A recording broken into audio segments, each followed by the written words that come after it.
is baseball season happening? Is that what we're talking about right now? What kind of question is that? I mean, Gombis, this has got to be your favorite time of year right now. Masters time. Yeah, totally, man. Spring baseball. Yeah. Are there flowers normally in last Michigan? week. Yeah, the weather is really nuts here right now, which is why I'm having random, a little bit of allergy trouble and random like gusher nosebleeds out of nowhere. Oh, but yeah, last week is my favorite week of the year. If I would have known, if I would have had a better eye on the calendar, I wouldn't have scheduled a trip to see my son. But that was like absolutely amazing. We had the best time ever. But yeah, usually during that week, I just park it Thursday through Sunday. Yeah. Watch golf, watch baseball at night, clear the calendar. But yeah, it's a good time. That. I mean, and no one cares except us, but have you discovered any more breakfast burrito places that you would particularly recommend? You mentioned the one place, and I don't remember what that was called, but have you expanded your palate at all in this new part of town you're in, or?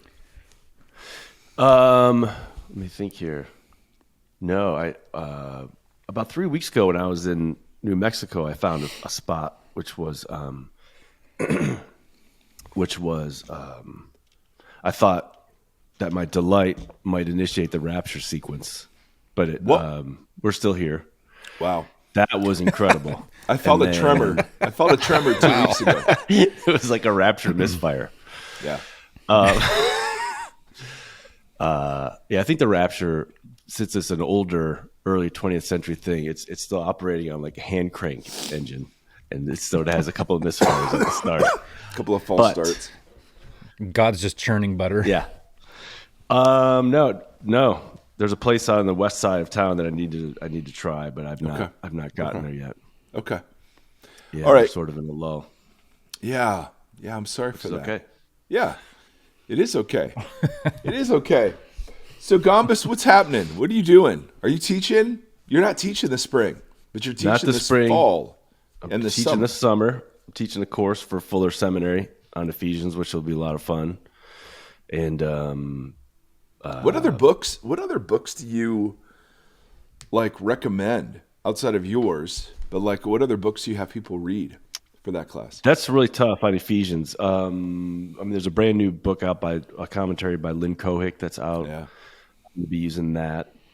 And typically for that course, I'll have people read Marva Dawn's book, Powers, Weakness, Yes, and Tabernacling of God. That's so good. It's great. It really, that book shaped me in a lot of ways. I love it. And it's short. Those are the kind of books I dig. Power and Weakness is short. I mean, you wrote one kind of like that. Yeah, that's all I got. It's like I try to do like the big boys, but so it's a tough. Actually, Ephesians is really tough because it's there's not a lot of good literature on it. You know, there's loads of stuff on Romans and Galatians, but you'd be surprised that there's just not as much on Ephesians, but it's is what it is. Got to be creative. Coming up with a couple different creative assignments. Nice opportunities. I like that. We could all record a podcast together with your class on Ephesians. That would be fun. A great assignment. That would actually be a lot of fun. Everyone has to bring beer, and we'll sit on Zoom, and we'll go for 3 hours, and we'll only record the last hour, just so that there's general silliness afoot. Tim Stafford, how are you? I'm doing great. We just hit record right out of the gate, guys. So we're just catching up right now. That's right. We just got to do some relational building. Yeah. I don't know if this is banter. This is just, hey, how are we doing, guys? How are we doing? We're middle-aged white men, and we're here. So there's another week. Our cholesterol's probably too high. Gombis, have you had your colonoscopy yet? No. Okay, you should get on that. Yeah, cholesterol. Literally. All the measures are looking good. Okay. And he said he'd schedule a couple things, and I said, okay, fine. And I'm sure I'll get an email like in that your online my folder thing from the health place. I'll ignore it. Yeah, that's. I can tell just by the way you described it. The online My Health folder thing. I don't want to know. Men across America resound Yeah. with your. There's a billboard on the way down to Chicago. I always see, and it says something like 9 out of 10 men die of stubbornness, and I look at it and say, yeah, Yeah. yep, That's bad. Is that a it bad? doesn't work for me. What? Should it be 100%? Yep, I will be one of those 9. I don't Well, want guys, to know. I just wanna go. I was asking because I want to talk about low T. We just recently accepted a new sponsor for the program, and Is that if hip you're hop? fatigued, low T, yes, Yo, low T. yeah, that's funny. That's your hip-hop That's name. funny. Low T, yeah. The first song, Low TG. first That's song, right. is fatigue. Yeah, No, I just wanted to make sure you're all right, Gombis, because you're hitting that age, man. You're hitting that age now. You know? yeah. I feel great. Yeah, you do. You look I feel great. fantastic. Well, I'm doing my best. Yeah. I'm not doing my best. I'm putting out high average effort. My kids have a way of describing that. They say it's just mid. Hey, Yeah. how is that Yeah. mid? It's mid. Average. Yeah, Yeah. it's perfect. I like I'm that. aiming for acceptable. Okay. There's that in Almost Famous when Philip Seymour Hoffman's like, we'll all meet again on the long road to the middle. That's funny. So he's stuck with That's it. Yeah. In was it Moonrise Kingdom when the camp counselor Ed Norton saw the kids' campsite and he's like, "I saw your campsite. I would have given you a commendable." That's what I'm aiming for. Commendable. We saw your effort. Well, yes. So just for the record, if you're not on YouTube, Tim has a shirt on. We can't speak for any other garment. And there was a shave recently in your past. Yeah. And I'm assuming, Yeah.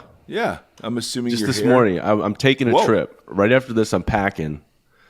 Yeah, you And are. so I shaved today so that I don't have to shave for the next 4 or 5 days. Nice. There it Heading is. to New York City Whoa. to see Bono. Oh, no. It's Midnight, that time. Beacon Theater.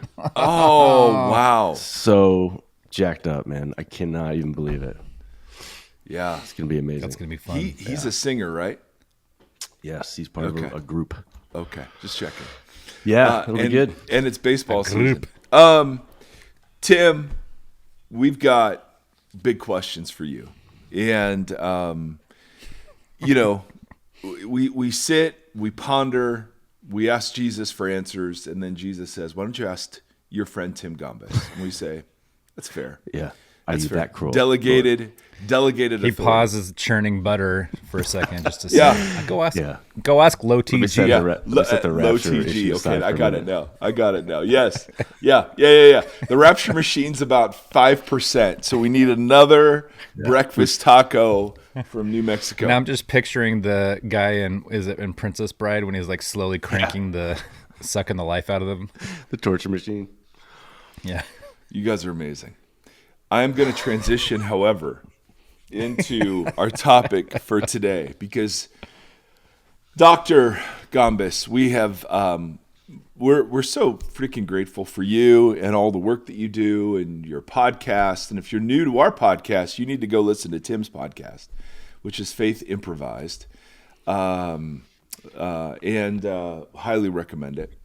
But Tim has been gracious enough for us to just explore some of these big gospel themes over the course of this year. So we've talked about the kingdom of God. We've talked about the anti-kingdom, where pain and suffering sort of come from and why those exist in the world. Today, we want to talk about the idea of sin, because the way sin was presented to me, and Stafford, I probably for you, but please feel free to color in the lines. But sin was presented as God's anger towards me breaking one of his rules. And, right, so the sin is the breaking of the rules. The anger was the just punishment for breaking one of the rules. And if you don't deal with his anger, then you're sent to hell because his wrath kind of rests upon you. And the cause for that wrath is the personal transgressions that I am guilty of, sin. And so I'd love to start with a very easy, simple question. What is sin? And why does it matter? Yeah, exactly. I'll tell you. I mean, Why I can does give it you matter? examples of sin. Yeah. Well, I have found that I received the same inheritance as far as a conception of what sin is and how it works and what it provokes from God and all of that.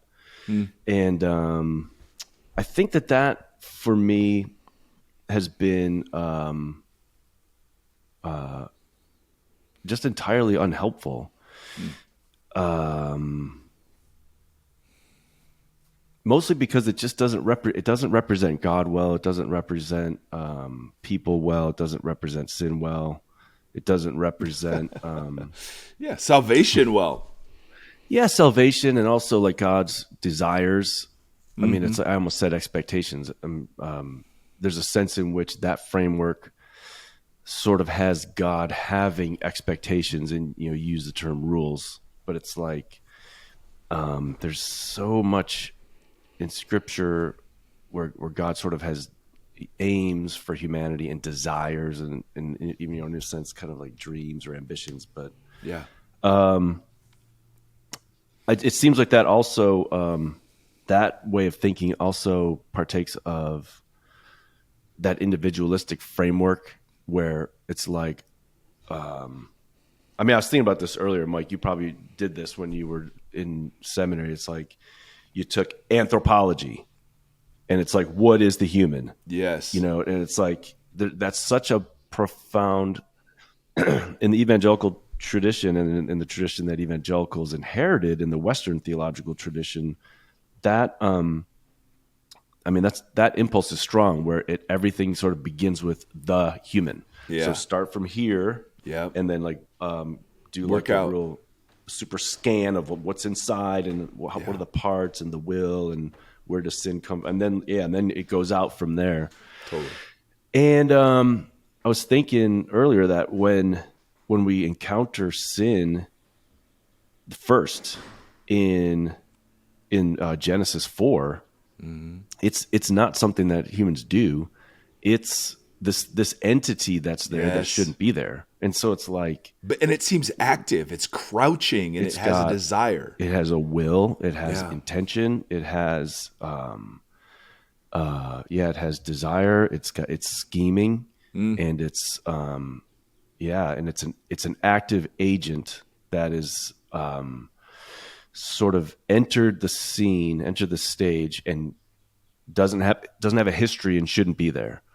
And it wants everything for humans that God does not want, and it wants to sort of overpower humanity and enslave humanity. So I think that is a really, really important place to start in thinking about sin. It's this thing that has come into the world that's doing damage, and it has its own intentions, and it's not primarily something that humans do. Although I'd want to sort of include that in how you sort of tell the story. But it wants to dominate humans, and I was thinking about how it is that even like Paul uses that language in Romans, but he also uses it in Galatians, like if anybody's caught in sin. So it's like there's people sin. Well, I guess I would just say it this way to back up. I would want to talk about it first as this cosmic entity that is entered, shouldn't be here, but is ruining God's good world and is doing a lot of damage. Would Paul call it And- a power or a principality?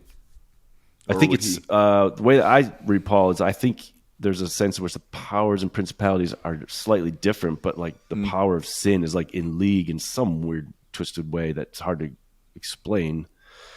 But sin has the same aims as the principalities and powers, where there's the attempt to dominate humanity, ruin creation, and prevent humanity from experiencing God's shalom in the world and God's order of flourishing.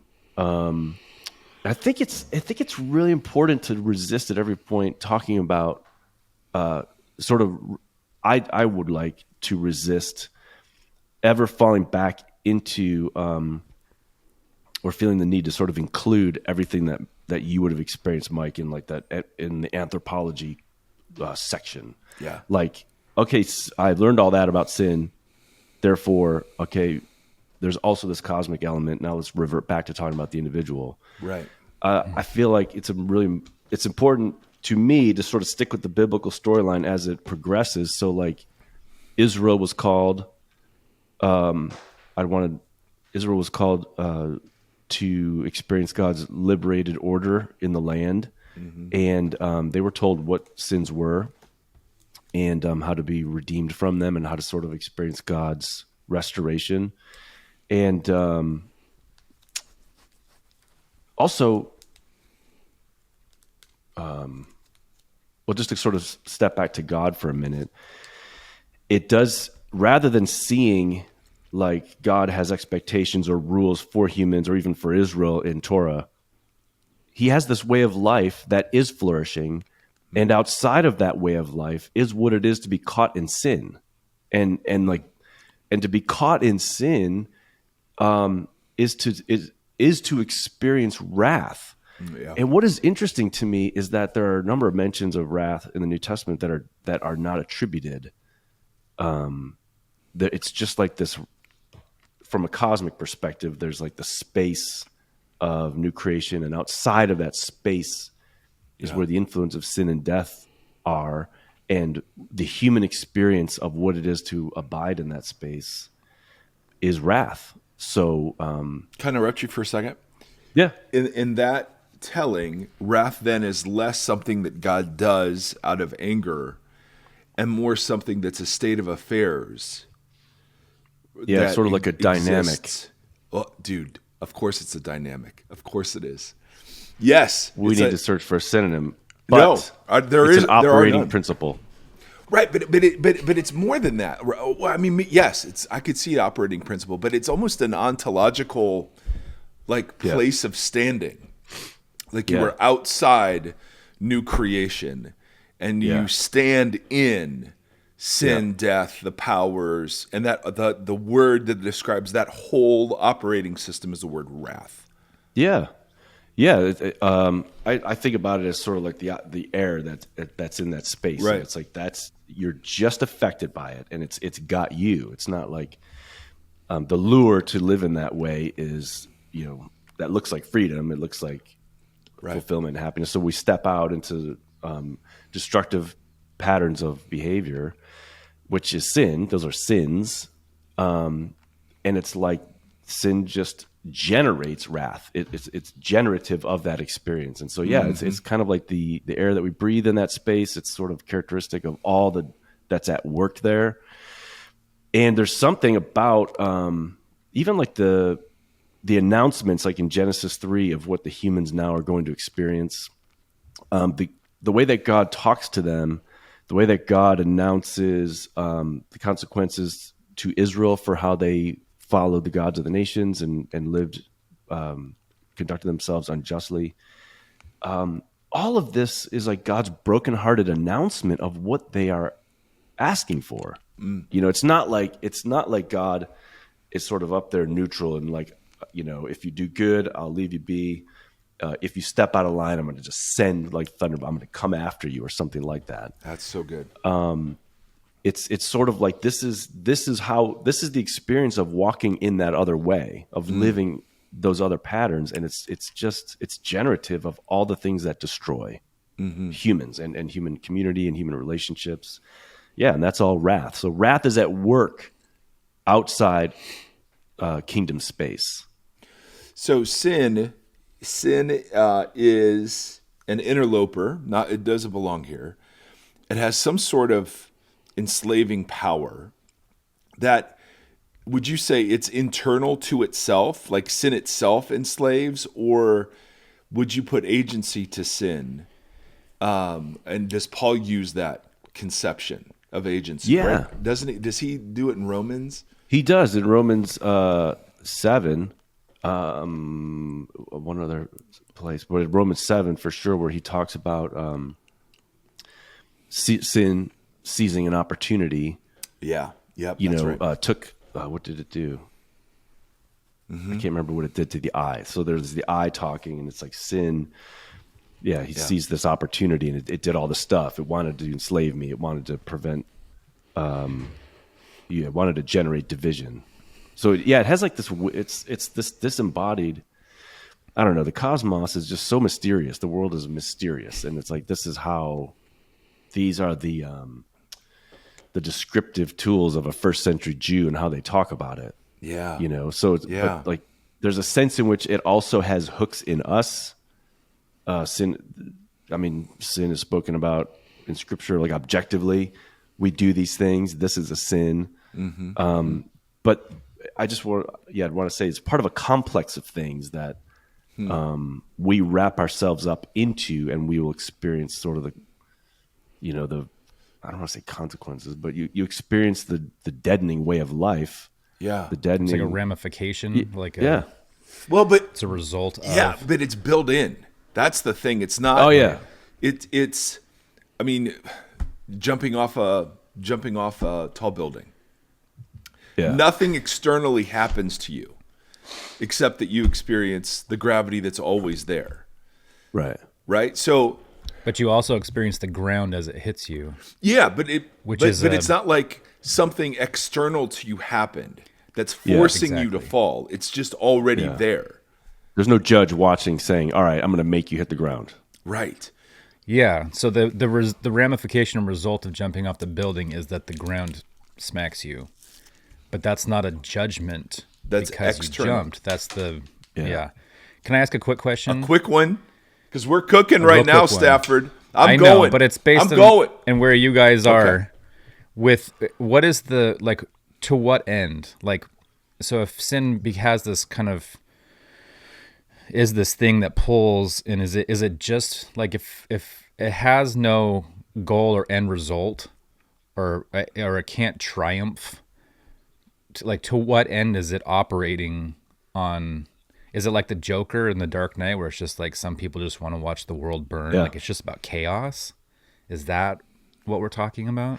Yeah, that was such a brilliant portrayal of evil, actually, because it doesn't. One of the things that I've tried to think about that, Tim, in trying to get inside like the logic of evil and all of that, when I started studying like the powers and what's their end game and all that kind of stuff, and I think that the best way of thinking about it all is madness, like just madness. It's not, there's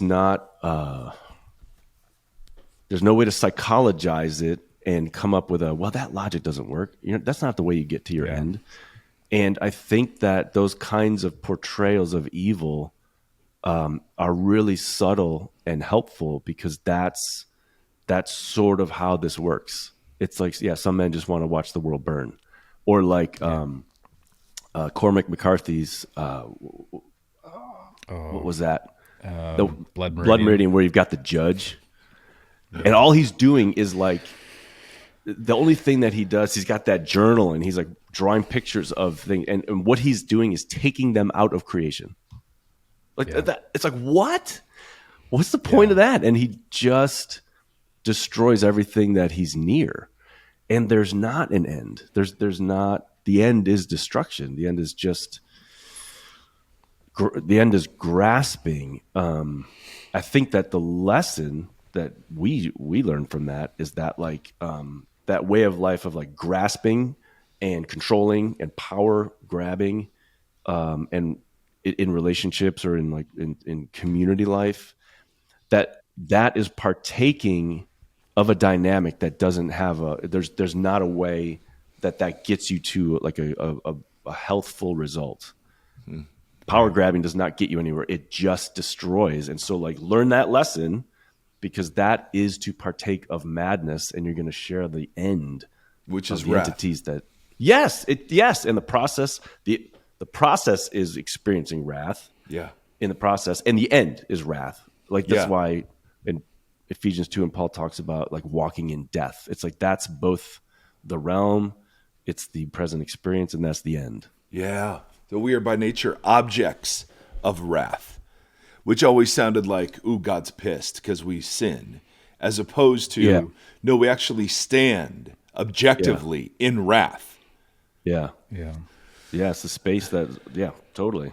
So when we talk about forgiveness of sins, right? So the gospel that I inherited was, I'm a sinner, God is holy, God judges me, there are consequences, those consequences are hell, they're present and future. And then Jesus is put forward as a sacrifice to appease the death that was due me, right? The wages of sin is death. And I can now share in his life as we exchange righteousness for sin together. And that whole thing was called, have you had your sins forgiven? Mm-hmm. So if we reckon sin in more of a consistent manner biblically, what does forgiveness of sins then refer to? Yeah. So once again, that contractual kind of model, that sort of like economic model, where we relate to a judge as individuals, that all makes like really, really tidy sense.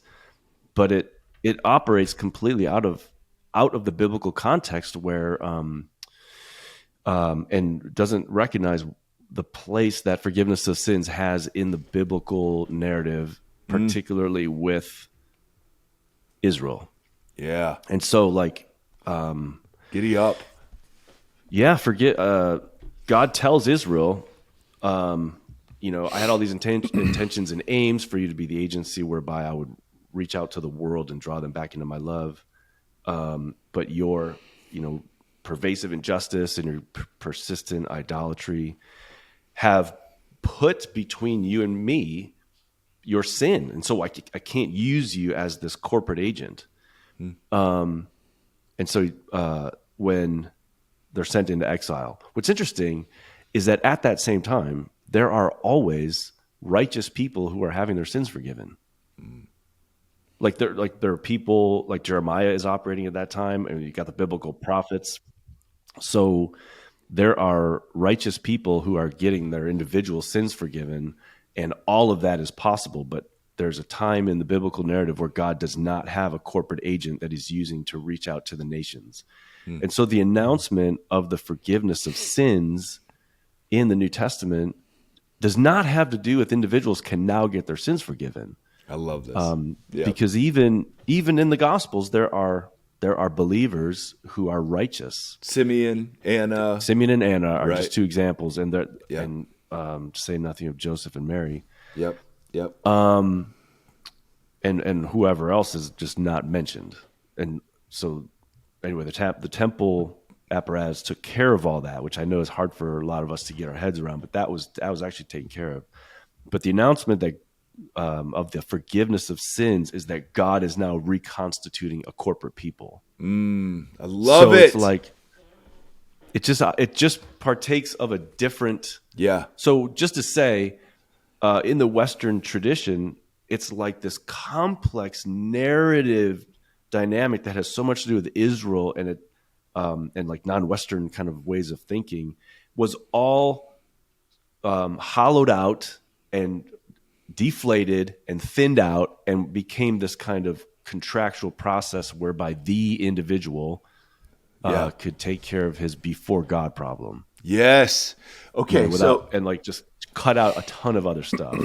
Now, Stafford, I know at some point you're going to dive in here and make us talk about why practically this matters.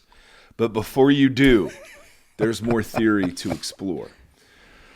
So, and I think you said something that's super important for people to understand.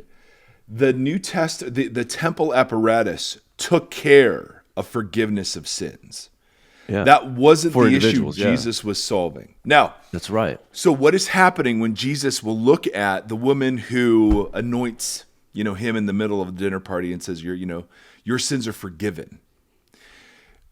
Is that A, hey, your individual sin is forgiven, or B, you are invited into the reconstituting of a corporate people around myself? Yeah, that is a great question. What I'd want to do is take those. There are sometimes when gospel episodes are like sort of I don't know, multivalent, and it's like, well, what is happening there? Right. What's happening there? Because which episode are you talking about?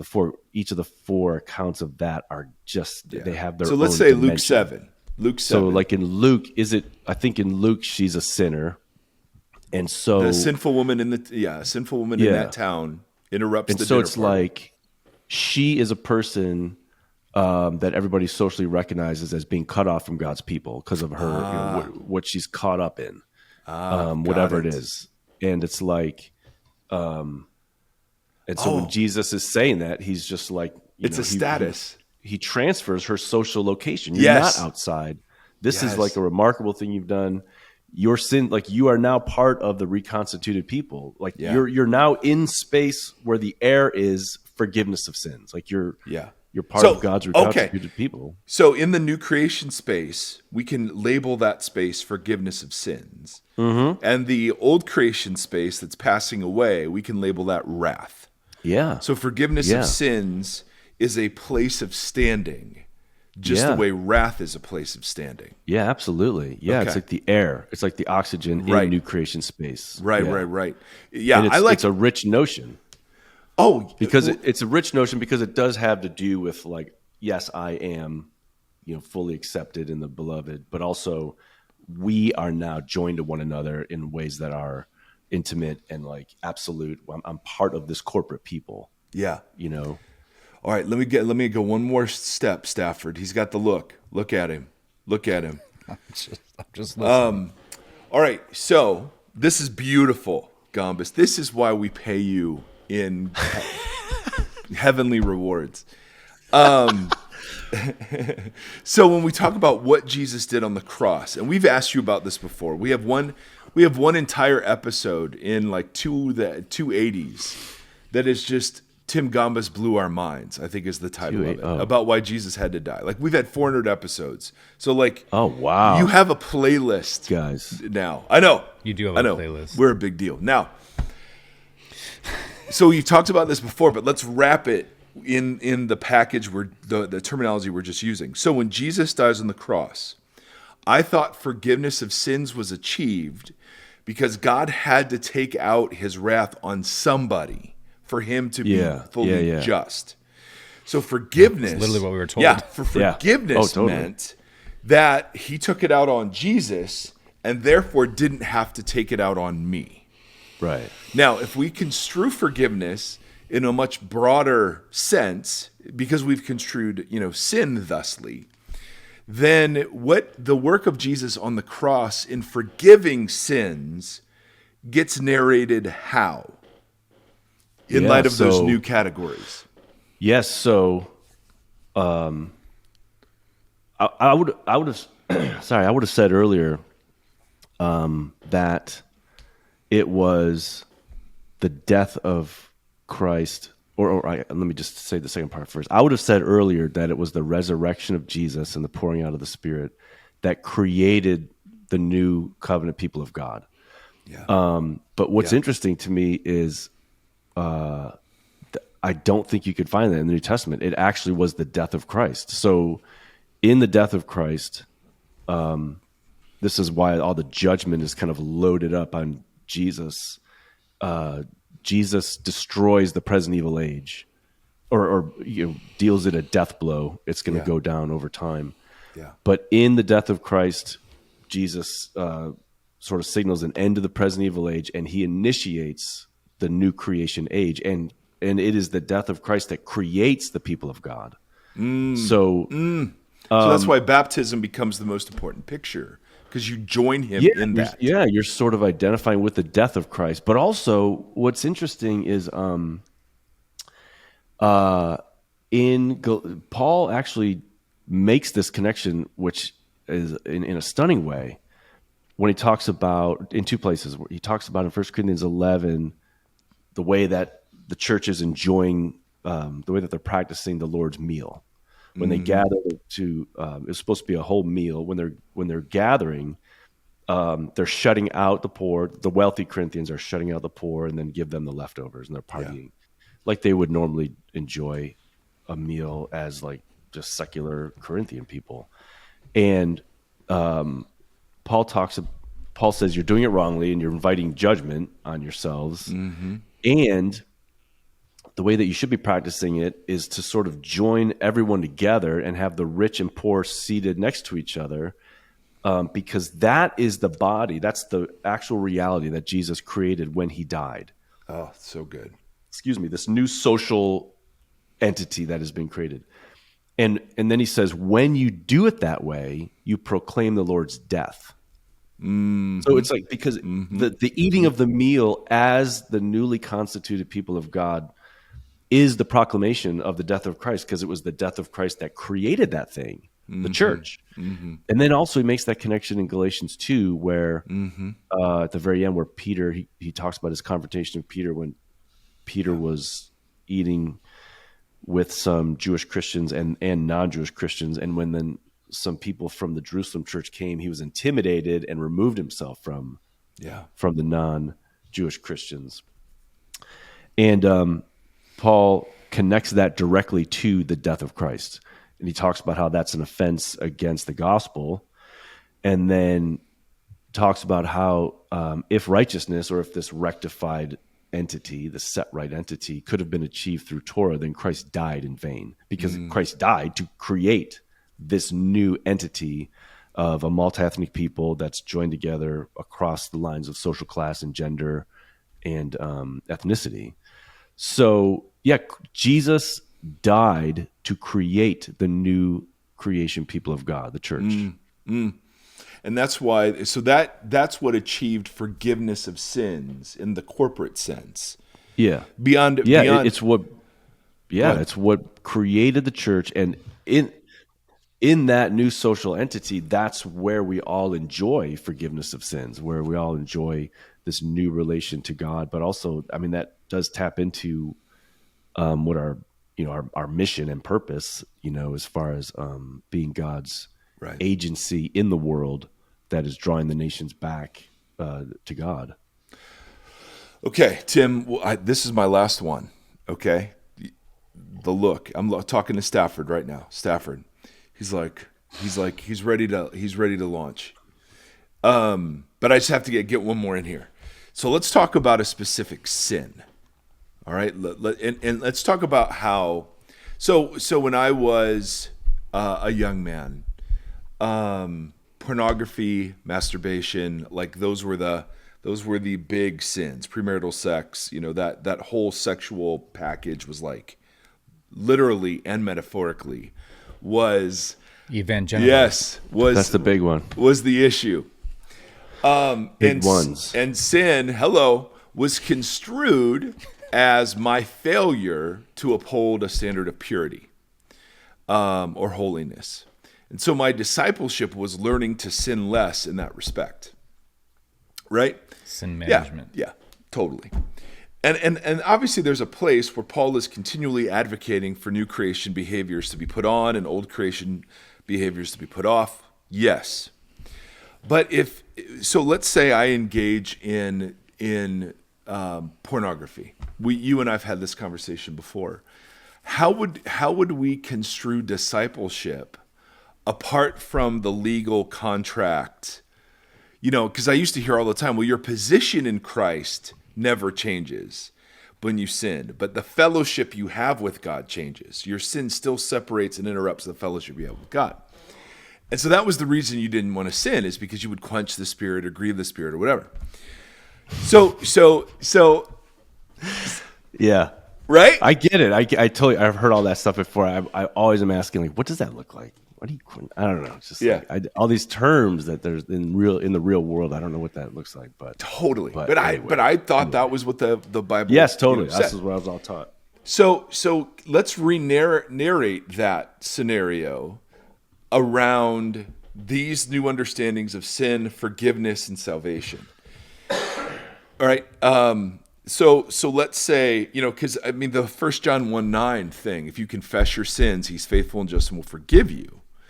Yeah. That was always what we were to do, right? So if you sin, you go to God, you confess it, and that fellowship is restored. Yeah. How should we be understanding this whole package about my individual sanctification in light of the new, and let's try to keep it, grounded in a very specific sin that we would say, I mean, pornography is not God's vision for the world. No question. But the ways in which it has been talked about and addressed aren't helpful in overcoming, kind of the pornea it represents. How do we narrate a better picture? Yeah, that's a good question. I think we're out of time. Dude, I'm on. Look at that. To my mind, it's that's funny. Well, first of all, on the 1 John 1:9 thing, the way that I read that is not, I sinned. I've got this thing between me and God. It's there until I confess it.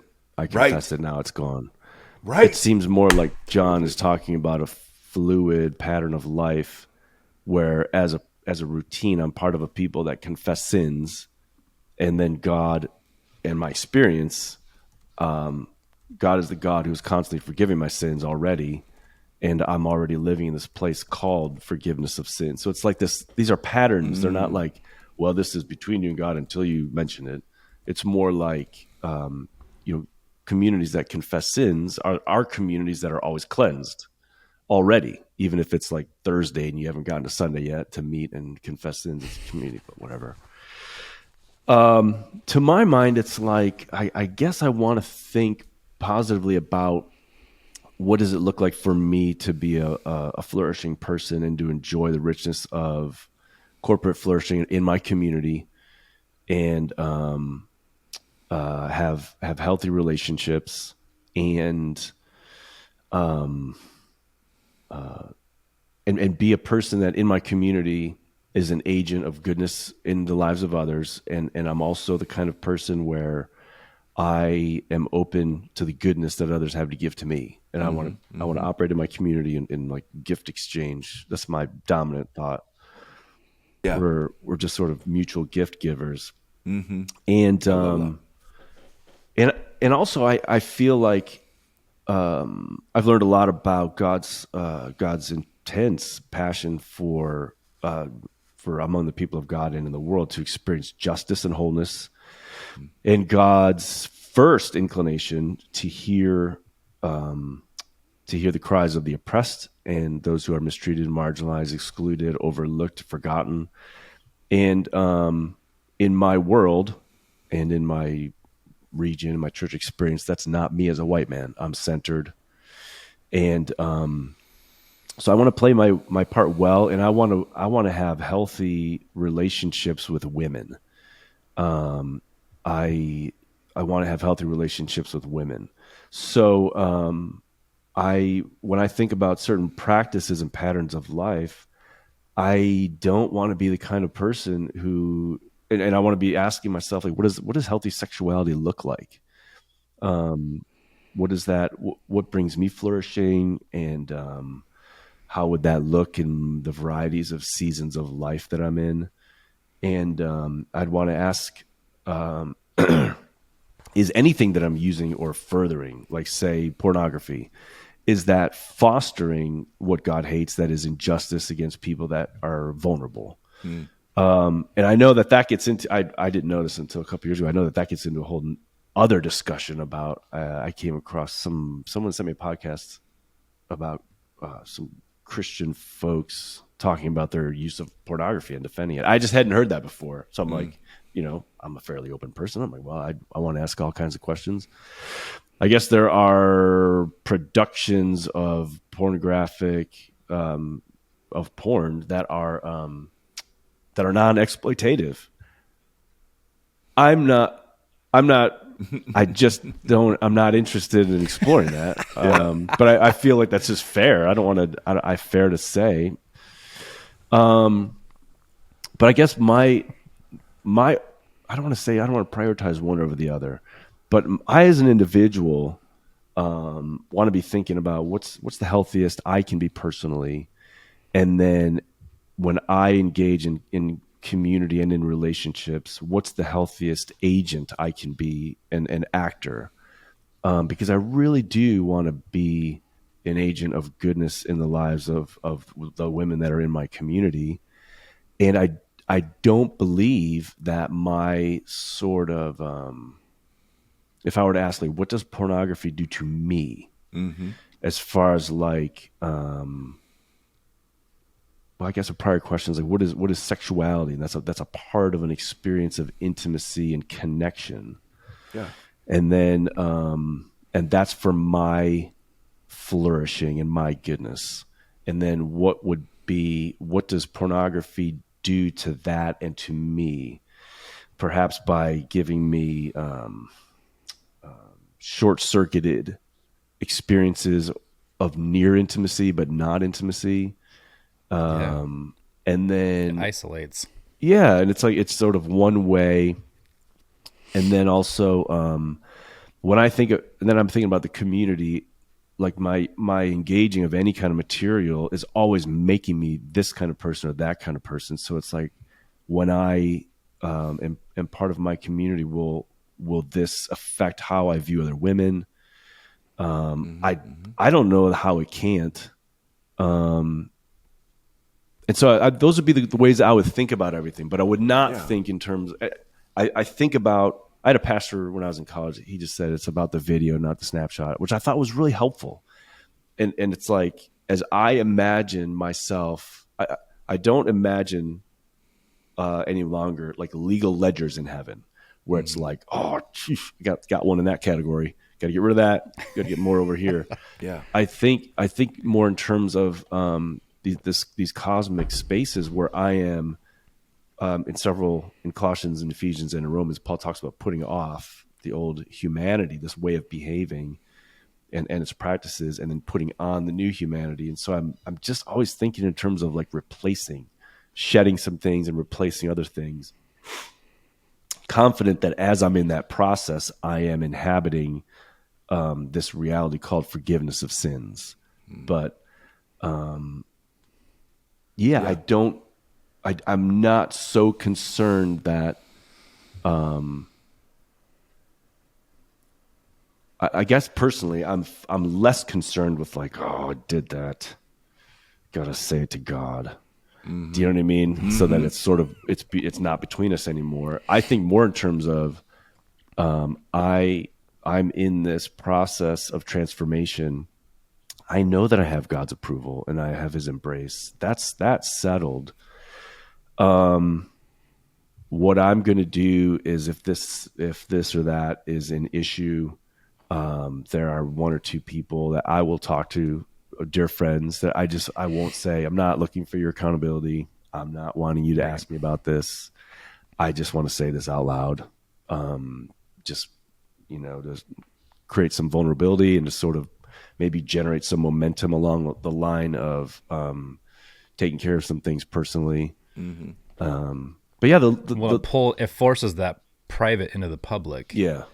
And the private is so isolating, and you can see where that happens. So the communal language is really helpful with that, because even if it's not like, let's sit down and discuss it, it's still pulling something that's hidden into the light. Yeah. And there's a sense the way you're describing it, that's helpful for me. Well, there's a sense in which, like, we're going all the way back to the beginning, and like the Genesis 4 imagery where sin has its desire is for you, and it wants to have you. There, things that are private like that, there's a way of breaking the dominance that it has over you by just saying it out loud to someone else. Like you said, Tim, sort of dragging it out into the light. And part of that is breaking your sort of secretive relationship with it, if that's its character. Yes. Yeah. Yeah. Well, and one of the things we've talked about previously is stepping outside of new creation dynamics. I'm now exposing myself to the particles of wrath that live in the spaces of old creation dynamics. Yeah. Do you know what I mean by that? Yeah, totally. Yeah. And that was a super helpful way. It's not an issue of standing, right? But it's an issue of what am I fueling the world with? Am I sending wrath? Am I furthering wrath? Am I whatever, however that would be expressed. Yeah, or I mean, and even just to sort of pick that up and turn it one little click. It's not like like if it was the space of wrath is not all just like, oh my goodness, I did this, I'm going to get blasted. Right. It's more like this, my reminding myself, like there are certain habits and patterns of behavior where I will experience barrenness. I will experience dryness. I will experience hurt and disappointment. That's what's out there. That's what's over in that space over there and in those practices. And it's like, all right, well, what is it that I want? Intimacy and connection, emotional resonance with someone. What are the healthy ways of arriving at that? And where is that available to me that doesn't do damage to myself and damage to somebody else? And, those are hard questions. I mean, those generate, intense conversations in some ways, but there are habits and patterns that are available to us. And, if I'm caught in unhealthy habits and patterns, like you were saying earlier, I just think that guilt and like the fear of punishment are not helpful. But thinking in terms of like these are ways of life where I'm not going to draw on life like I could. And if I do know that life is being a participant and an agent within new creation space, and I want to enjoy the fullness of that, that does mean that in the privacy that modern life affords us, that certain habits are going to prevent that. Mm-hmm. No, that's really good. The defense or the prosecution rests, Your Honor. Tim Stafford. No, that was, Tim, so good. So much of this has been absolutely transformative, as I've learned over the last several years to think. Oh, cool. Yeah, for me too, man. Yeah, absolutely. Stafford, go. I have 1,000 questions, so gird your loins. Yes. Girded. Wow. I want to pull it from if I can, some of these things from the academic down to like the there it is. Everyman language. Let's do it. So I didn't know what we were talking about today, but I was thinking about this yesterday in regards, Mike, I sent you that screenshot of that church that bought up all the medical debt. Yeah. Oh yeah. And then paid it off for folks who couldn't afford it. Dude. And so I was thinking, but it's framed, the language is framed as forgiveness, right? It's a forgiveness of your debt. And I was thinking about that word forgiveness and how we associate to it and understand it, because in that, with our understanding of forgiveness, the folks who had that medical debt did something bad and they were being forgiven for the thing that they did. That's so but good. That's not the case, because the reality around them is what forced them into the debt. And so the church intervened and took away and invited them into a space where they no longer had the reality that was forcing them into debt. Does that make sense? That's so good. So that's kind of an example of, because as you guys are talking about this, all these different words, wrath, forgiveness, sin, everything you just went through about how the shame and guilt of sin. So using all those words in an old creation language way, they force you further into isolation, right? So not only does like something like pornography is an isolated incident that I mean, even when you think of it, right, you're talking about a healthy sexual ethic. Sex is this communal, like ultimate communal act, right? And so when you're participating the other way, you've stripped the communal aspect out of it. And so it's an isolated act. And then shame and guilt doesn't propel you into a space of new creation, healthy living and community. It forces you backwards, right? It forces you into isolation. So as I think about like words like wrath and forgiveness and sin, my question then is, what is the gospel? Like when we invite people into something, is it just, what does the gospel look like to you as a definition, right? Because when we talked about why Jesus had to die and that stuff, we were approaching it through the language of everything you just dispelled, right? Like all that kind of wrath and language and judgment in the way that we understood it. So then how does that transform the way that you see the gospel in the world, what we're bringing to people or whatever? Yeah. So the gospel, like on a scenario that we all inherited, the gospel is there is this transaction that we already talked about, and the gospel is the news about the transaction. Like you're in this bad space, but there's something that happened and you can access it, and that's the good news. So what is the gospel? First of all, I'd want to say that the gospel in the New Testament is not really used in that way. It's not like the news about how you can access this reality. It's in the Gospels. The gospel is the announcement of the kingdom of God in the world. And so when I think about the gospel, I think more about like, it's like the entire vocabulary bank and all the grammatical rules. It's the whole thing. It's the gospel is the speech about the reality. Like the reality is here, the kingdom of God, God's reign in the world, God's drawing in of all these inhabitants of it, and his unleashing of resurrection life and new creation dynamics and flourishing and all that kind of stuff. And so like the gospel is that entire reality, and the gospel is the speech about that reality.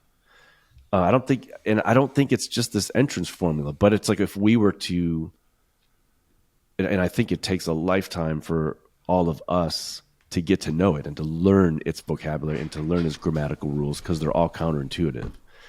And also to learn the practices takes a lifetime. To learn the practices of confession of sin and the practices of forgiveness and reconciliation, all that takes so long. So I think it's entirely unhelpful to talk about the gospel as like the entrance formula, and because I think it gives us the impression that it's like, oh, well, then you get on to just sort of all the other stuff, and the other stuff is kind of just sitting around and like going to coffee meetings, and it's like no, these practices take a lifetime, and we're always learners. We don't ever sort of get out of that. But if I were to talk about like, all right, well, what is the entrance formula? Like, how would you start talking about this? I don't know. Well, I mean, maybe that's the answer, right? Like, because well, I'd say it this way, it's Tim. more. I would honestly. To me, it all depends on who I'm talking to. What's the person's name? Where are they at? What is what's the social location? What's their history? What's the relational? I mean, it requires me to know. Like, I know actually how this whole reality is great for me and transforms me, and also threatening and uncomfortable and wonderful. But it's like, how would it translate to that person? Are they a social oppressor? Are they somebody who's downtrodden? Like this, like to the downtrodden, the New Testament or the whole Bible never speaks a word of like your righteousness is as filthy rags. Look at you. To the downtrodden, God himself stoops low and lifts up the face of the lowly. And it's like, he's actually pursuing these people and offering rest and like sweetness. So it's like, well, first I have to learn the gospel as a language set, and then learn how to speak it to people who are in different social locations. And that's not intuitive. I think sorry, Tim, I'm going on about this, but I was thinking about this the other day. One of the worst things I think evangelicals did over the last like 100 years, just think about this story. I'll just say it. Don't forward me any hate mail. Bill Bright, founder of Campus Crusade, gets saved and is so excited about that. He's so excited. He starts a ministry to just tell everybody possible about this whole thing. And it's like, my whole life I've heard stories like that. Oh, so-and-so, new convert is so excited. They just want to tell everybody about it. We want that new energy again. And it's like, that makes so much sense. It's so intuitive, because this is what you do. You get and it's like, what other industry, or like, where do we find that kind of behavior going on in America? In multi-level marketing schemes. Right. It's like, that's the same thing. And it's like, wait a minute, this thing, This thing is so different and counterintuitive. It takes a while to sense its subtlety, and it's it's not what you think it is. And so it takes some time to kind of get under the skin of it and get the feel of it and learn how to speak it and learn how the gospel speaks a variety of words to different people depending on where they're at. So like all of that is in play, it seems to me. It's not a one-size-fits-all message. Mm-hmm. Well, I think that in light of that, like the question that I asked is antithetical to the answer, because it's like when you were talking about, just because that's the topic we use as the example, like with pornography and the healthy sexual ethic, we compartmentalize everything so much that we attack, I'm using air quotes if you're listening, individual sins. We compartmentalize them and then we attack them individually, whereas this is a whole organic, full conversation. It's not just about like, what am I doing in a dark room on a computer by myself? It's about how I see women. It's about how I edify humanity. It's about how I interact in a community. So it's like this fully formed, fully embodied identity that then affects and informs the decisions and the actions that I make, rather than us just being told to attack individual sins repeatedly. And then accountability becomes a reaction to individual sin attack. And then we all lament why accountability was never helpful. Mm-hmm. And it's because it was never a fully embodied, organic like situation. There's a show that you guys have never watched, I guarantee. Oh, whatever, bring it. Called Supernatural. Yes. And it's, went for like 15 seasons, but I loved it because I love that kind of stuff. And there's two brothers that are hunters and they hunt monsters, but there's a very like supernatural, spiritual ethic to it as well. And there was this meeting that would happen once every 100-something years or something, and it was basically like this idea of powers and principalities, like these gods that ruled over areas of Earth, and they'd all get together and talk about the work that they were doing and and then be like familiar names like Lady Shiva and like, all these people would be in a room together talking about how they're ruling over humanity from behind the scenes. But I thought it was really interesting in the conversation about powers and principalities, and then I started wondering what you guys think the God of America looks like. Oof, man. Dang, bro. I don't know. Is it a Something Jersey awesome. Shore guy? Is it Jersey Is Shore? it Donald Trump? Bill Brett. Who's the most popular person? Would you say Mel Brooks? Or Bill Brett. Yes. Yeah. Who's the most popular person in America? Would you say Mel Brooks? I mean, he has a new movie coming out. I meant to say Mel Gibson. I just saw this hilarious meme of him this morning. Oh my goodness. Oh, that was good. I don't know. Or maybe we're elevating. Yeah. What would the God of America look like? Who's ruling over our section? Who is the most attractive? Who's got the biggest? Who's got the highest sort of like TVQ or whatever? Who's most attractive and most popular? That's probably looks something like that.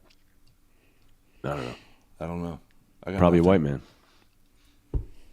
Santa Claus. That's what I'm guessing. All right, we're gonna let you go, bro. Cool. Good to talk to you guys.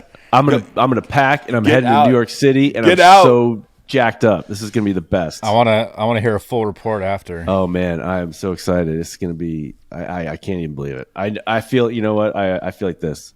Something will happen. It'll get canceled. Oh, that's just I always feel Don't that way. Put that about evil my life. on me, It's like, Ricky Bobby. This is what's gonna happen.